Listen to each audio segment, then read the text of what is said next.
Good morning, good afternoon, and good evening, everyone, and welcome to this Scientist.com and Stem Cell Technologies webinar titled Intestinal Toxicity Assessment with Patient-Derived Organoids. I'm Liam Sanyo from the events team here at Scientist.com, and I'll be your host for this webinar. Today we're being joined by Dr. Martin Stahl, a senior scientist in the Research and Development Unit at Stem Cell Technologies, who will discuss how patient-derived intestinal organoids can be used to assess the toxicity of potential therapeutic compounds in a human-specific model system, describe the characterization of intestinal organoid-derived models and how they can be applied to study intestinal cytotoxicity and barrier function, and give an overview of tools and services available for adding organoid-based data to your research. And without any further ado, I'm very pleased to welcome the speaker, Dr. Martin Stahl. Martin, thanks so much for joining us today, and the floor is yours whenever you're ready. Thank you very much for that kind introduction. My name is Martin Stahl, Senior Scientist at Stem Cell Technologies, and today I'm going to talk to you about intestinal toxicity assessment with patient-derived organoids. Let's go over just for a moment what our agenda is going to be today. I'm going to introduce you to intestinal organoids and organoids in general, and then we're going to go through intestinal organoids, why the intestine is important for drug discovery, and how we can use these organoids for assessing drug toxicity. Then we're going to look into intestinal barrier function and characteristics, how we can model this using our organoids, and then finally how we can employ this in our drug screening assays. And then finally, I'm going to go over a few points about applying organoids and the tools and services available in their study. So first of all, let's just look at organoids a little bit in general. So organoids have been around for a little while now. The first publication on them was published in about 2009 by Toshiro Sato and Hans Clavers. This was looking at the mouse small intestinal model.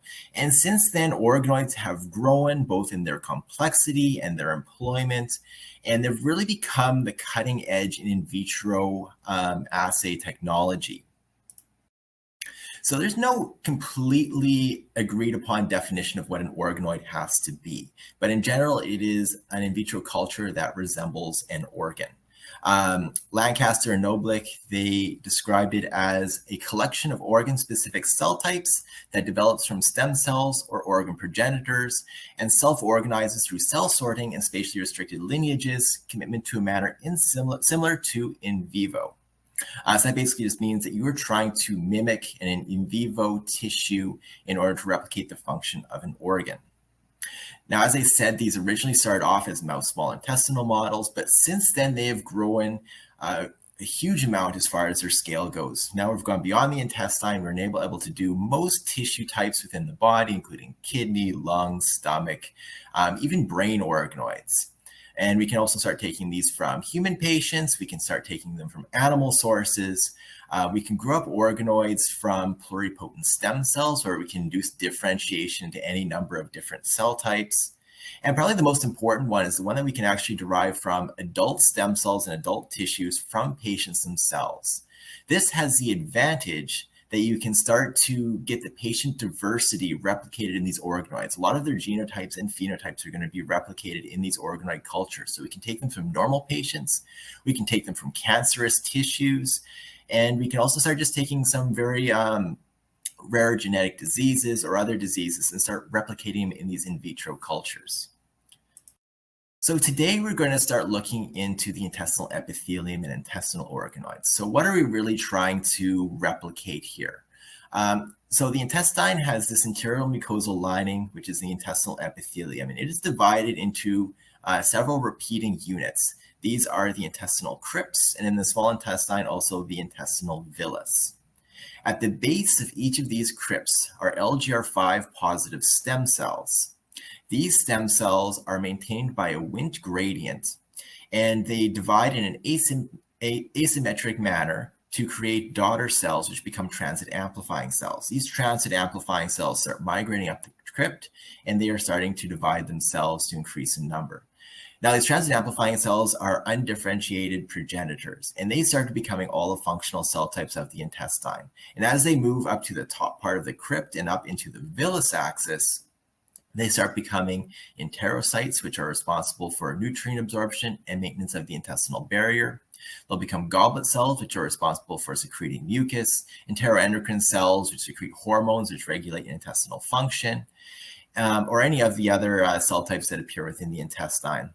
And finally, once they start reaching either the top of the crypt if it's the colon or into the top of the villus if it's the small intestine, they start going through a programmed apoptosis and released, and they are replaced by fresh cells coming from beneath. So there's a constant replenishment of the intestinal epithelium. Now, in order to replicate this for the intestinal organoids, what we're really trying to do is replicate that stem cell niche. We are trying to replicate the factors that those stem cells need in order to continue doing what they would be doing inside the human body. They are dividing and then differentiating. So all the factors, particularly to create that Wnt gradient, are supplied through the supporting medium. And the organoids themselves are embedded inside an extracellular matrix, usually matrigel. Now, what happens with these is the stem cells will divide, the cells will differentiate, and they will start to create crypt-like structures, and these can be maintained for prolonged periods. The organoids themselves can be expanded. They both grow individually, and then they can be broken into fragments, which can then be grown into new organoids and expanded in number and quantity. Finally, these organoids can be cryopreserved, so we can actually create organoid banks that we can then go back and reference later. Now, at the stem cell, we provide 3 different kinds of medium for the support of these intestinal organoids. We have in our intestine called organoid growth medium for both humans and mice. And these supply a lot of the growth factors that are necessary for supporting these LGR5 positive stem cells in the organoids. We also have intestine called SF, which is a serum-free version of this organoid growth medium for human cultures. Now, these will grow up in a quite efficient manner, but as I mentioned at the beginning of this slide, it's mainly geared towards maintaining that stem cell niche. So we get a lot of these LGR5 positive stem cells, and we get a lot of these undifferentiated progenitor transit amplifying cells. But with these tools, we get relatively few numbers of differentiated cell types that we'd see along that villus axis. For this, we need to actually move in a different direction and start creating differentiated organoids. And for this, we use our intestinal organoid differentiation medium. So this is so we can actually see some of those cell types that we'd normally see near the top of the crypts in the villus axis. And this includes goblet cells, which would be MUC2 positive, enteroendocrine cells, which would be chromogranin A positive, and enterocytes, which have a number of markers that can be used for them, including cytokeratin 20. Now, if you look at the panels and images on the right here, you can see on the top 2, these are undifferentiated organoids expanded with our organoid growth medium. And here we've got the markers Ki67 for proliferating cells, MUC2 for goblet cells, chromogranin A, and cytokeratin 20. And as you can see in those top 2 panels, there's a large number of dividing cells for that Ki67 on the top left. But very, very few, and really not really any of these MUC2 positive goblet cells or chromogranin A positive enteroendocrine cells, and only really a handful of differentiated enterocytes. But when we actually start exposing it to these differentiation medium, we can start seeing more mature goblet cells, as seen in the bottom left with the green MUC2, or in the green chromogranin A in the bottom right. And we can see a large number of cytokeratin positive enterocytes within that bottom right image as well. But one of the important factors on here is actually we're differentiating by removing a lot of that Wnt signaling that's maintaining those stem cells, but we're not eliminating it entirely. So we're reducing that stem cell population, reducing that stem cell division, but we're not eliminating it entirely. So you still see a small population of Ki67 proliferating cells. Now, this brings the advantage that you can start getting a lot longer culture longevity here. So you can maintain them up to 2 weeks under these conditions, just because cells that are lost can then be replenished for a period of time. This lets you maintain these longer and maintain your experiments for longer. Let's go into our next section here, and this is looking at intestinal organoids and how they can be used in drug discovery now. So first of all, the intestine is quite important in drug discovery. It really represents the point of contact of these drugs that are entering the body via the oral route. So if you've taken a pill or any kind of fluid, its first point of contact with the body is going to be the intestine, really. And it has two major impacts here. One is going to be the absorption from the lumen of the intestine into the bloodstream. Because the intestine maintains this very tight barrier, nothing can cross just on its own. So it needs to be able to actually be either passively or actively transported across that epithelium in order to enter into the bloodstream. The second one is metabolism. The small intestine in particular is second only to the liver as far as its ability to metabolize any drugs passing through it, through the production of metabolic enzymes, including CYP3A4. So this means that any drug that's entering in through the intestine has a possibility of being degraded through here, and that needs to be taken into account in its development process. The intestine also plays several key roles in modulating immune responses. It's one of the major sources of being able to modulate both tolerance to other antigens as far as regulating immune responses to any kind of invading pathogen. And finally, any drug that's going to be able to affect cell viability, proliferation, or the tight junctions in between those epithelial cells can quickly result in a loss of epithelial integrity and barrier function. And since this is so important, what will result in is the induction of an inflammatory response within the gut, which can then lead to a larger immune response and side effects for the patient. This means that intestinal toxicity and effects on permeability are actually one of the major factors in drug pipeline attrition, since they can often cause severe side effects that can cause the drug from being pulled from development. So right now, the current models that are used to actually assess this intestinal development are usually the KECO2 cell line, or there's other cell lines that can be used as well, such as HT29s, but KECO2s are usually the primary ones that people use. And these have the advantage that they're very, very well studied, they're very easy to expand, but these are immortalized, usually cancerous cell lines, and these really lack all of the cell types that you get within the intestine. As you mentioned earlier, there's a large number of different cell types that appear within the intestine there. And if you're really not getting those functions, you're really not replicating the function of the intestine. And these cell lines also lack, in many cases, a lot of the pathways, receptors, and transporters. And they're just either not expressed at all, or they're not expressed to the levels that you're found in vivo. So you're really not replicating those in vivo functions. To overcome this, researchers often turn to animal models. Now, these are very, very complex models. You're seeing all of the tissue types, all of the organ systems, all of the immune responses coming together. And while it's really valuable in that they can start to be very representative of those patient responses, there are very significant differences between these humans and animal sources.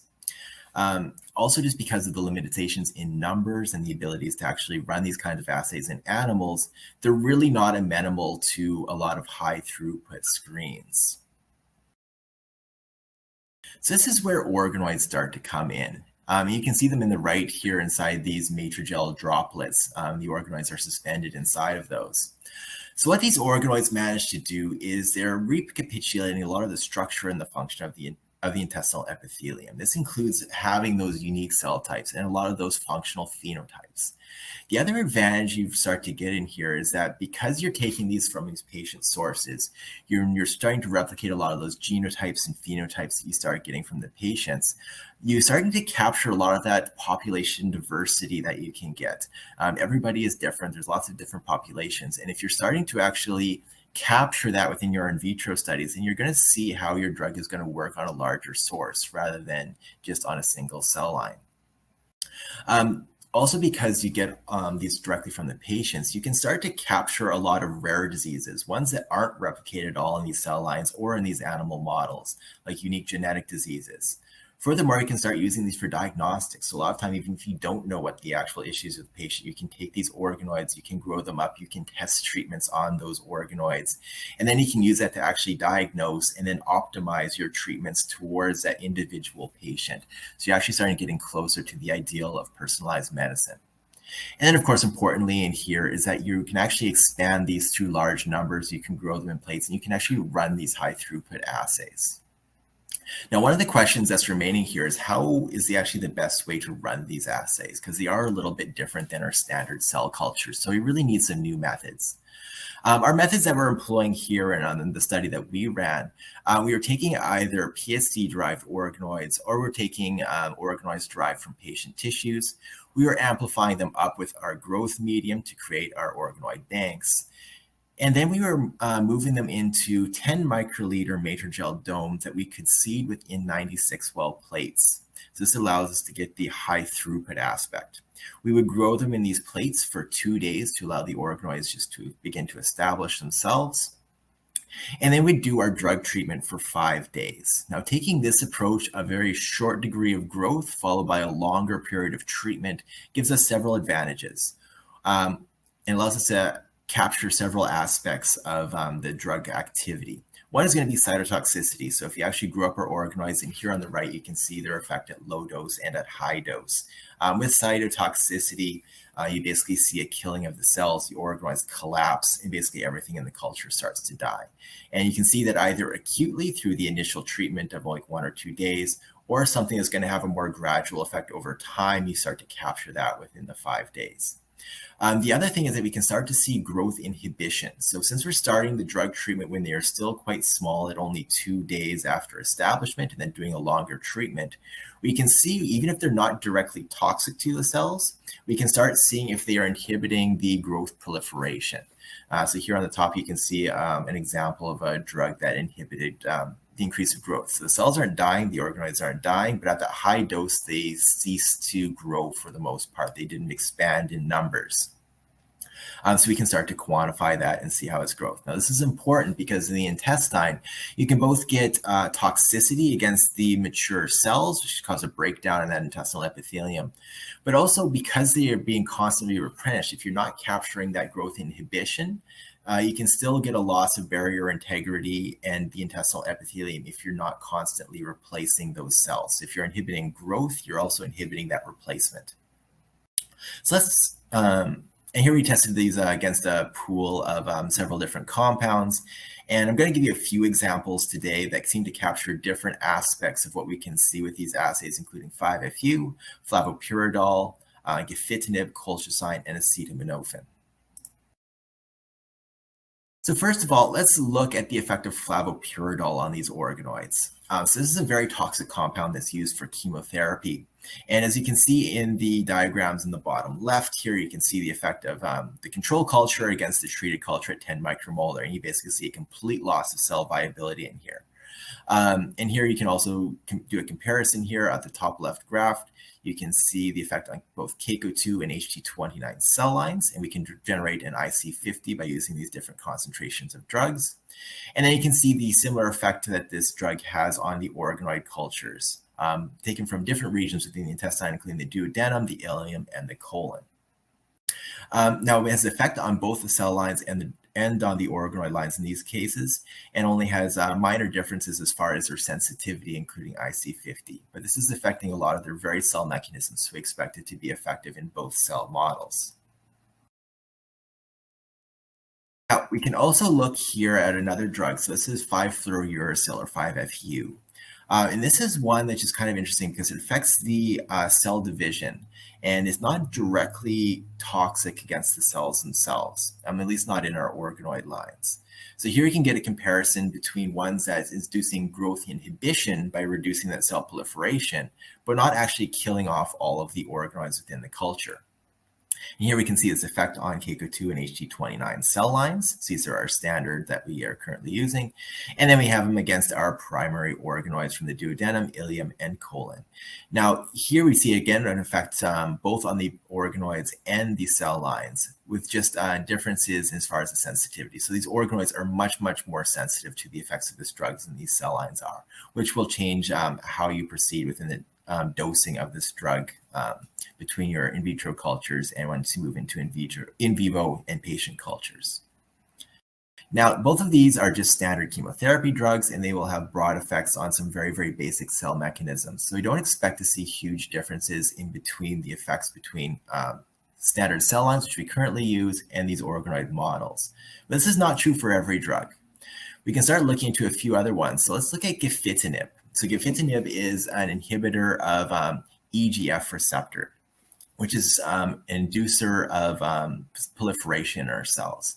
Now, if you start testing this drug on just a standard cell line, you don't really see much of an effect, at least until you get to very, very high concentrations, at which point it starts to become just cytotoxic. But within our organoid lines, because these are still operating the same way that stem cells usually operate, they are sensitive to the effects of EGF and the EGFR receptor, or EGF receptor. So that means that we are actually starting to inhibit a mechanism that is important for the proliferation of these cultures. So you start seeing the actual mechanism of this drug in action at much, much lower concentrations in these organoids as compared to these cell lines. So you're really starting to capture something entirely different with these organoids that would have been completely missed within these cancerous cell lines.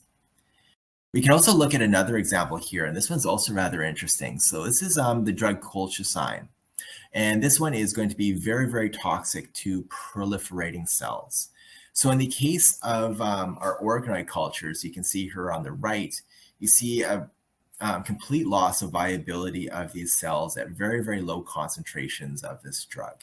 It basically kills off all of the stem cells, it kills off all of the transit amplifying cells, and basically the organoid completely falls apart relatively quickly. And this is actually replicating what happens into the intestine, because this drug is very, very potent when actually used in patients.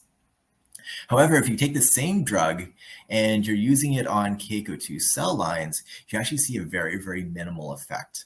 You can start to see at the very highest doses a little bit of a loss in proliferation of this, but it doesn't actually really cause a loss of the culture itself. So you're really capturing very, very two different phenotypes, where these Keiko2 cells are just not responsive to the effect of the drug, and it's not mimicking what's going to happen in vivo. However, when you actually start going into these primary organoids, you're starting to capture a very, very acutely toxic effect. Now, one of the interesting things about this one is that, and here we're using our organoid growth medium, so these are relatively undifferentiated cells. But if you actually start taking the same one, you can capture two different effects. So with our organoid growth medium, you're largely capturing the effect, what happens in the lower part of the crypt where those stem cells are maintained. It's very, very toxic to those.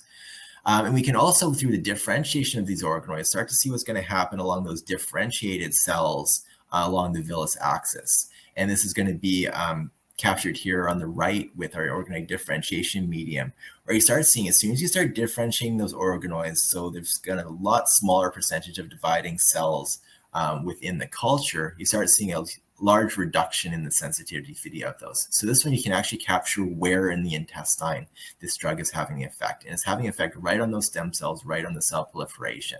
But it's not acutely toxic to all of the cells. Once you have those mature differentiated cells, and it's not really going to affect that part of the intestine. And finally, it's always important to know where your controls are. And here we're just going to take acetaminophen, which is Tylenol. It's completely non-toxic to epithelial cells. And obviously, you don't want your model cultures to be overly sensitive and catch things that shouldn't be caught. So in this case, you can see both on our Keiko2 HT29 cell lines and with our organoids of wide variety of concentrations, acetaminophen remains completely non-toxic to these cultures. So let's also go on to our intestinal organoids and how we can use them to model this barrier function. Now, as I mentioned earlier on here, aside from the more functional aspects of absorption and metabolism, the ability of the intestine to maintain a barrier in between all of the material and bacteria that are going to be present within the lumen, and then keeping that out of the body, is going to be one of its actually main functions. And it's a very key function. It needs to be able to control what enters the body through the intestine. And this means letting in nutrients and small molecules, which are either actively transported or allowed to diffuse across. But at the same time, any large molecules, any large material, any bacteria needs to be kept on the other side of that epithelium to make sure that it doesn't start entering to the bloodstream. And if you ever get a breakdown on that, this is where you start to develop a lot of chronic issues. This is like something like inflammatory bowel disease, where you start getting essentially a leaky gut. And a lot of those bacterial antigens start crossing, triggering inflammatory responses, which can be very difficult to control. The current model that we usually use for these is, once again, the Keiko-2 cells, just because they're very, very good about forming those tight junctions. But if you're actually going to be studying the effects that drugs are going to be having on this kind of barrier function, you need to have one that's going to be able to respond to stimuli in the same way that intestinal epithelium is going to be able to respond. And this is where Keiko-2 start falling a little bit short, in that because they're lacking a lot of the normal receptors, a lot of that innate immune function, and a lot of the regular pathways, they're not going to be responsive in the same way that the intestinal epithelium is to any kind of challenge. So let's look a little bit what this barrier integrity is. So it's maintained by those epithelial cells using epithelial tight junctions. You have this thick mucus layer that's going across the surface, and this is keeping a lot of factors away from that epithelium. And then when any gap does occur in this epithelium, cell proliferation is going to rapidly fill that gap to make sure it's maintained. Now, if you get a loss of that barrier, either through damage, infection, or the effect of any kind of drug, you're starting to start getting inflammation. This can either be acute or chronic, depending on what its cause is. You can start getting dysbiosis, which means that inflammatory response is going to change the makeup of the intestinal microbiota, and then can lead to a self-reinforcing barrier issues. And then, of course, if you actually start losing that barrier, not only are you going to get a strong immune response, but if some of that bacteria starts crossing into the bloodstream, you can start getting sepsis. You can start getting infections at other locations within the organs, and you can start getting some very serious consequences. So during drug development, what can often happen, especially if you're starting to affect that barrier function, or if you're starting to affect the ability of the stem cells to proliferate, to replenish that epithelial barrier, you're going to start seeing intestinal inflammation, ulceration, or villus blunting. And those are the kind of side effects that will often lead to, especially if they're severe, start leading to drugs that are going to fail at some point during their pipeline of development. So how can we actually start to model this more effectively in vitro? Now, the 3D organoids, they're very good, but just because they are sort of in this enclosed ball that's going to be embedded into this matrigel matrix, they can be very, very difficult to actually assess their ability to have this barrier function. So what we've developed here is the ability to take these organoids out of the matrigel, we digest them, and we plate them down onto a hanging well insert. So this allows us to take these organoids and plate them out into a monolayer culture. And then we can basically create this intestinal epithelium that's going to vie between this apical chamber and this basolateral chamber. Furthermore, we can remove the media from the top, and we can do an air-liquid interface differentiation. And this has been shown through us and through others that it can lead to substantially more differentiation of these cell types. So you actually start getting a very, very good model for what the composition of the intestinal epithelium is. You start getting very mature goblet cells, you start getting very mature enterocytes, you start getting that very thick barrier. And importantly, this can actually start making a complete mucus layer going across the top of the epithelium here. So you're really starting to replicate the physiology of the intestine. So let's just go through a few moments on how we can actually establish this and then employ it in a fashion that we can use it for drug testing. So first, we grow up our organoids using a test called OGM. So this gets our nice proliferating organoids.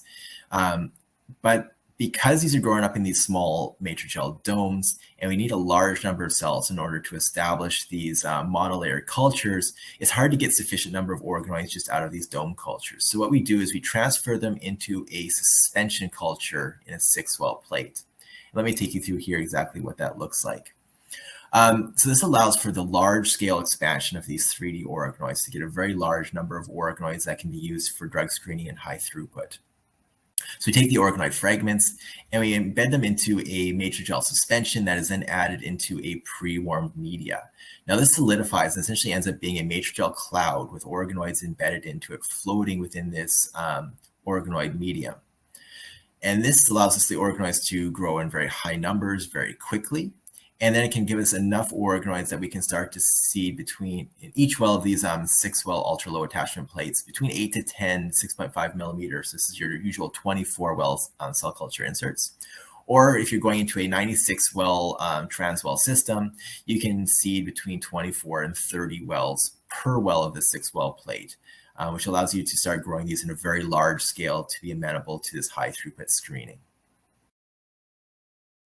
So after we grow these up in the suspension culture, we dissociate the organoids and we plate down the cells onto our transwell inserts. For this, we actually use a test called ODM for establishing these organoids so we can start getting more differentiated cell types.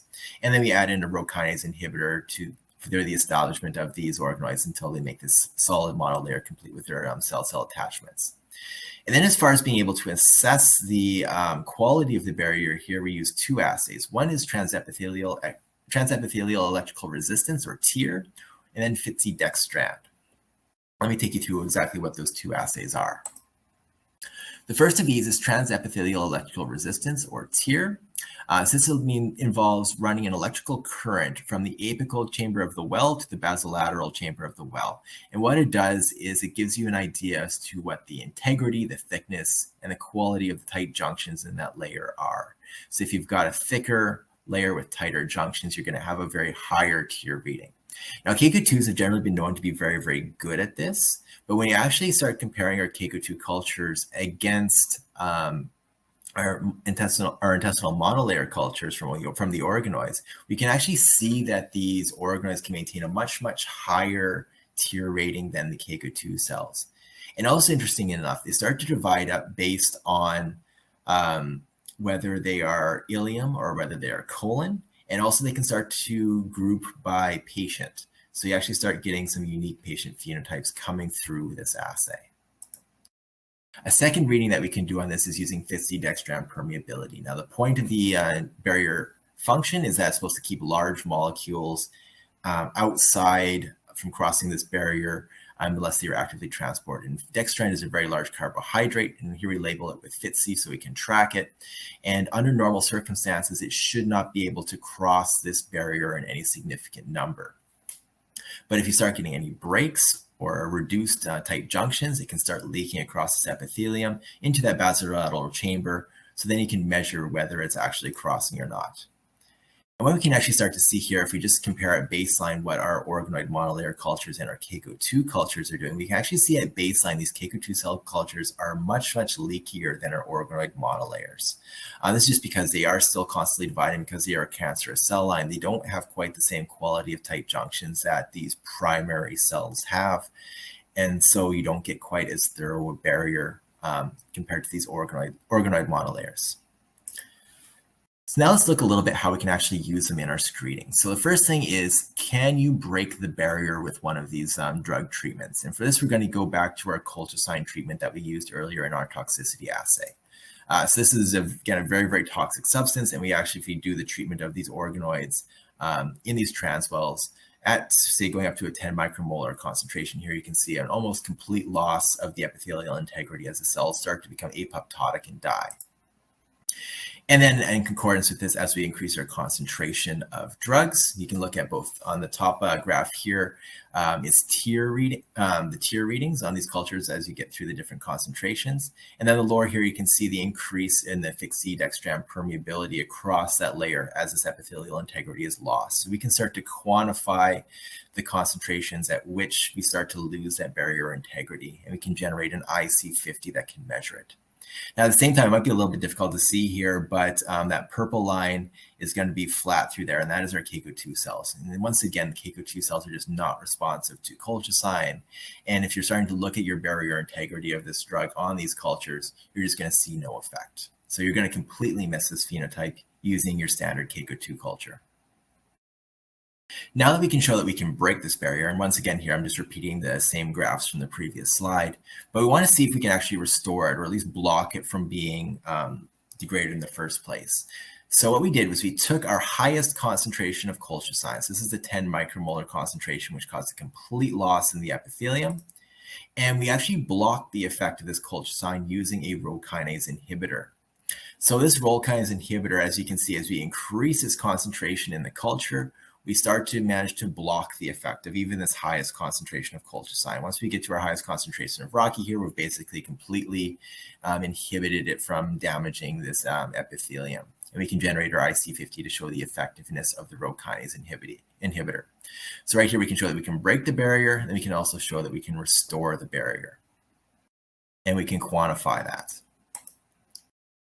And finally, we've just got another little bit of an interesting case here. And this is AZD8931. So this is a drug which was actually, I believe, went through all testing, and then it was actually found to cause severe side effects on the intestine. So it was actually pulled from development. So with the AZD8931, what you can see here on the right is two images of two concentrations there, once again at 10 micromolar and at 0 micromolar control. When here you don't actually see much of a difference. There isn't too much of a visible difference between here because this drug is not actually going to be killing the culture. This is not cytotoxic. What this one is going to do is it's going to start damaging the tight junctions in between those cells. So become leakier without affecting their viability. And you can see that here with both the tear readings and the increases in the Fitz-Dextran permeability across it. We can start to see the point at which those tight junctions start to break down, at which point we start losing that barrier integrity and Fitz-Dextran starts leaking across. So here we can show that we can increase the permeability in the intestine without actually affecting the viability of the cells themselves. So we're just capturing another way that we can measure the effect of these drugs. So finally here, just to conclude this slide here, we can show with our organoid monolayers that we've got a cell composition and barrier integrity that's very representative of the intestinal epithelium. We can capture a lot of unique drug responses that were not otherwise observed in our CACO2 cell cultures. And we can start seeing new physiological relevance of these models in the intestinal barrier. And here you can just see on the right here, a cross section of what our ALI differentiated monolayers look like, complete with goblet cells and entire mucus layer across the surface. So why is this important? Why is it really interesting to have these organoid models? As you go through the development of these drugs, you first start off in the laboratory doing in vitro studies to identify what your candidates are. And if you find good candidates, then you start going through your phase 1, 2, 3, and 4 trials where you start putting them into human patients. Now, obviously, the cost and the time, and also potentially the effect on the patients recruited for the study, you start increasing that as you go further into this. So you want to have your good candidates identified as early as possible in here. Now with the current tools that we have, sometimes we miss these. And we can hopefully start capturing a lot more of these with these organoid cultures. So hopefully these can detect some side effects that would have otherwise been missed earlier in the study. So you don't have drugs failing after they've gone through several phases already. But also another interesting thing is because we can actually, with these organoids, capture a more realistic image of what happens in the intestine, we can sometimes find more interesting candidates that actually would have been otherwise missed by CACO2 cell cultures. So we could have better drugs coming out of these early studies. I've got one little section left here we'll do in the last few minutes of our webinar here. And this is looking at applying organoids and some of the tools and services that are available to help you go through some of these studies if you're looking for it. At Stem Cell Technologies, we're currently developing the best tools that we can for getting the largest number of different kinds of organoids growing, as well as developing the best possible cultures that we can, where we've got tools for growing both pluripotent stem cell-derived organoids, as well as primary cell-derived organoids. These are going to be either from mouse sources, animal sources, or human patients. And we can grow them from intestinal samples, hepatic, pancreatic, airway, and we can also get gastric, and from pluripotent cell-derived ones, we can even get neural cultures growing up with our cerebral organoid kits and dorsal and ventral forebrain organoid kits. With Intesticult, and this is for the intestinal organoids that I've spoken to you about today, we have our Intesticult line looking at Intesticult OGM, both for mouse and human sources. We've got our serum-free organoid growth medium, as well as our organoid differentiation medium, which allows us to get differentiated organoids both in the 3D organoid format, as well as the 2D monolayer format for barrier permeability assays. And finally, we also have the StemDiff intestinal organoid kit, which can derive organoids from pluripotent stem cell sources.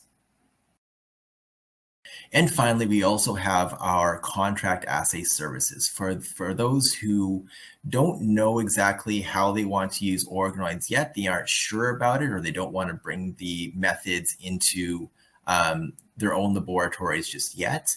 We have our contract assay services, which are capable of running some of these assays that I've spoken about to you today, as well as others. We can use hematopoietic cells, immune cells, mesenchymal cells, and different assays on them. And then recently, we've introduced our organoid assays, where you can use mouse intestinal organoid assays. We've got pulmonary services for air-liquid interface cultures. And then coming soon, we've got our human intestinal organoid tox assays, as well as our human intestinal organoid barrier permeability assays. And those are the two types of ones that I've spoken to you today through this webinar. And with that, I would like to thank everybody for listening today. And if anybody has any questions, I would be very happy to answer them. And thank you. All right. Yeah, thanks so much, Martin, for a great presentation today. And with that, we'll move right into the Q&A. So we'll kick things off with a great question today. In terms of drug testing, Martin, would you say it's more physiologically relevant to treat organoids grown in growth media or differentiation media? It's a really good question, actually, and it depends a little bit on what you're looking for and what you think your drug is going to do. If you're actually going to be looking at effects on growth or cell proliferation, cell division, anything like that, obviously the growth medium is going to be the more relevant one because it's going to be able to capture that organoid growth. On the other hand, if you're just looking at like straight up toxicity or say effects on tight junctions or say any particular specialized cell type, like a drug that's going to affect goblet cells disproportionately, then it becomes a lot more valuable to go for the differentiation medium. So it really depends on what your question is, depending on which direction you want to go for medium.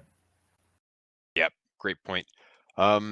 And leading from that question, so if you want to look at phenotypic differences, for example, in the number of enteroendocrine cells from intestinal organoids derived from different treatments, would increasing the differentiation with different differentiation media reduce any of the potential differences that you might see based on phenotype? You might.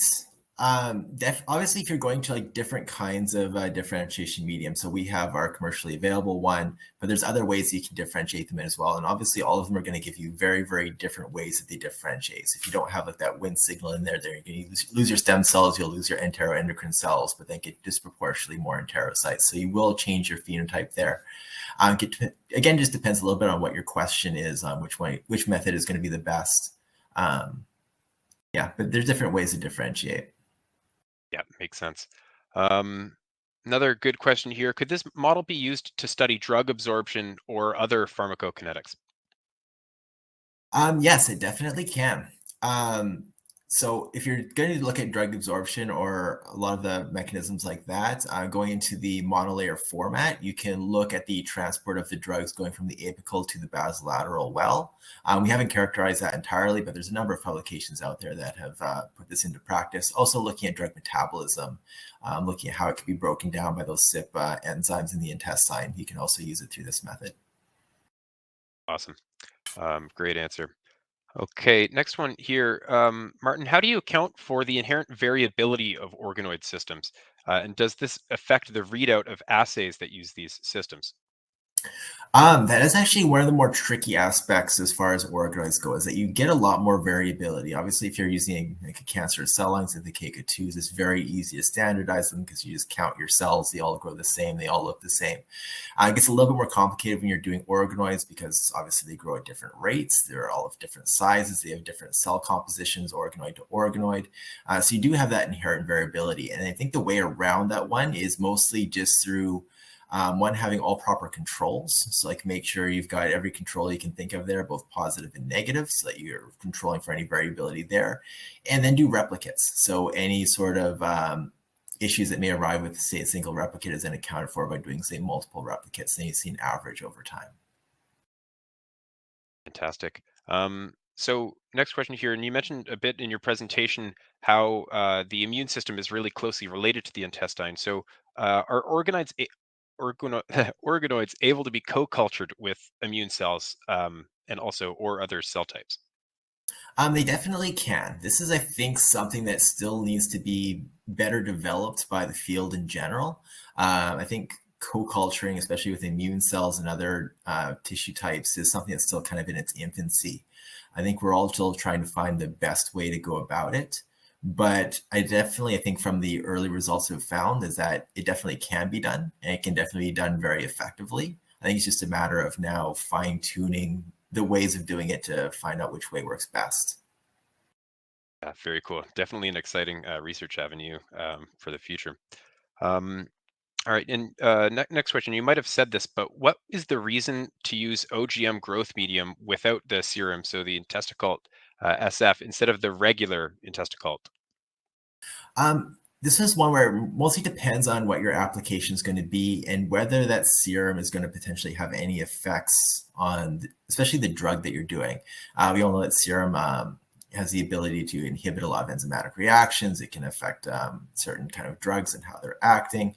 And also, say if you're trying to do something in very, very defined conditions, serum is by its nature very undefined. It has a little bit of everything in there. So it just helps create a more defined medium for growth, and then it gets rid of any negative effects that that serum could potentially have on your experiments. Perfect. Um, Another interesting question here. Can we maintain epigenetic patterns in organoids derived from patients? And if yes, how many passages would these epigenetic patterns be maintained? I think that's one where we don't know the full answer to that one yet. It's definitely very interesting. I think there's some good early information out there that some of these epigenetic patterns can actually be maintained in these organoids for a fairly prolonged period of time. I think I've seen a little bit of data out there in publications showing like at least a dozen passages or so being able to kind of maintain a lot of these epigenetic patterns. But I think it's one that we don't really know exactly how this works and how it translates into the organoid. So I think it's something that we still need to figure out yet. Fantastic. Um, all right, next question here. So as mouse organoids, should 3D human intestinal organoids also form structures with villus-like and crypt-like domains after differentiation? Our enteroids are usually only forming even round structures. Yeah, so the human intestinal organoids, they do tend to go into like the more round or cystic shape. And that's just has to do a little bit with how they grow and how the medium works. Mouse ones, of course, are very, very good about finding those crypt structures so that you can actually count the crypts. And that can actually be one of your readouts. It just doesn't work quite the same way with the human organoids. So it forms crypts more sporadically and it doesn't necessarily form crypts. At the same time, it doesn't necessarily relate as closely to how well they differentiate either. So I wouldn't take that as a readout that's necessary to really keep track of too much. A good point. All right, comment from a attendee here. So Matrigel is not a well-characterized hydrogel and contains peptides which may affect the outcome of a drug response. So Martin, is there any alternative to Matrigel that's very well defined for organoid work? Unfortunately, at the moment, there isn't really a great way to get around Matrigel. You're correct that it is very undefined. We don't know exactly what's in it. There's basically a lot of things in it. And also, it can, in some circumstances, start to interfere with some of these drug accesses. It can sequester them away. It can block them. Some things just can't permeate through it. But right now, we just don't have a great way around it that can keep the organoids growing and maintain their viability for a prolonged period of time. So you can take them into suspension culture for short periods without a matrigel dome surrounding them. There's also some defined hydrogels out there that can maintain organoids for a little while. But right now, as far as maintaining their optimal growth and maintenance, there's just no way around matrigel at the moment. Yeah, good point.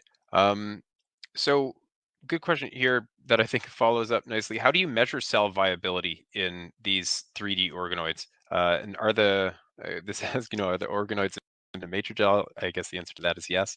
And is there a cell viability test that you can recommend? So for all the assays that I showed today, these are done with Promega's Cell Titer Glow 3D. So this is going to be measuring ATP production by the cells as a readout for viability. Now, this is the one that we've used, and this is the one that I think we're the most comfortable with and developed in our own hands. But at the same time, it's not necessarily always the best way. There's, depending on, again, what kind of drug you're using, what you're expecting the performance of the organoids to be, there's a lot of ways that you can measure viability. And there's a lot of other kits that are going to work perfectly well with organoids. You just have to look at how compatible they're going to be. Is the matrix gel going to interfere with them in any way? And also organoids, they can be a little tougher to lyse for some of these, which is what the 3D assay kind of takes into account. So if you're using another kit, you just need to make sure that it's going to be compatible in that fashion. Great answer. So when you can parse this question. So when the treatment of the drug would you add to the media or mix in the matrix? And how can you set the treatment plan? I have this question because every 2 days I have to replace the media. Yeah, so that's essentially what we did. So we put it into the media. And essentially what we did is that because we were doing the actual treatment of these drugs over a period of 5 days, is we actually just replenished the drug every 2 to 3 days. And that allowed us to sort of maintain it for a prolonged period. At the same time with the drugs, like you've got a certain half-life in there, it'll degrade over time. So replenishing it is often something that you'd want to do. You might even want to go into replenishment every day if it's something that's going to wear off quickly. At the same time, if it's something that you really can't replace the drug by doing media change, then you just need to shorten your experimental window. You can shorten that to only a day or two if a replacement of the medium and replacing the drug isn't going to be amenable to your experiment. Excellent. Another good question here. How do you account for differences in the number of cells between organoids from different patients when comparing dose response curves? This is another tricky one, and it's a little bit inherent into the organoid model, is that you've got that sort of inherent variability, especially when you're looking in between donors. So donors, obviously, some of them will grow faster, some of them will go slower. So that's just an inherent source of variability when you're trying to compare between them. And I think just the way that you can start to take into account is, again, have all necessary controls, essentially both positive and negative controls, and then just have replicates. So anything differences that you're seeing between the donors is then just accounted for by having enough replicates to draw firm conclusions. Great answer. Do you observe the similar growth and differentiation level, for example, stem cell markers and epithelial cell markers, protein and gene expression, et cetera, in 2D monolayers and 3D organoids? Not entirely. The organoids do grow much differently between 3D and 2D, so you really can't make an exact comparison between the two of them. When they go into 2D, they do lose their proliferative ability quite a bit. It's not completely gone. It still proliferates across the surface there, but it's a lot less than even differentiating organoids. On the flip side, you can maintain them in 2D for much, much longer, into the tune of weeks and months. Then as far as the actual composition goes, they do tend to differentiate much better in those 2D layers. You start getting more goblet cells, more enteroendocrine cells. You generally get a lot more differentiated cell types once you start going to that 2D model. Fantastic. Our next question says, great talk, thanks. It's a question about TER. If ALI culture improves cell differentiation, why is TER on average lower ODM ALI than ODM samples? It's And actually another, really, oh, sorry. yeah, no, sorry, go ahead. I was going to say it's a really interesting question. And the reason why we think that it starts dropping when you go into ALI is that you're starting to get a much more complex layer. When you have it in the more submerged format, you have mostly absorptive cells. You have much, much fewer goblet cells and so on there. But I think once you start going to ALI, you've got a much more complex layer. You start getting a lot more goblet cells and so on.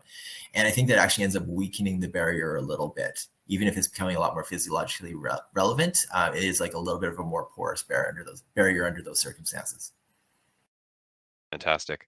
I think we have the time maybe for, say, 2 more questions. But so, Martin, how would you exclude the effect of growth factors or activators or inhibitors found in culture media while you do a drug treatment?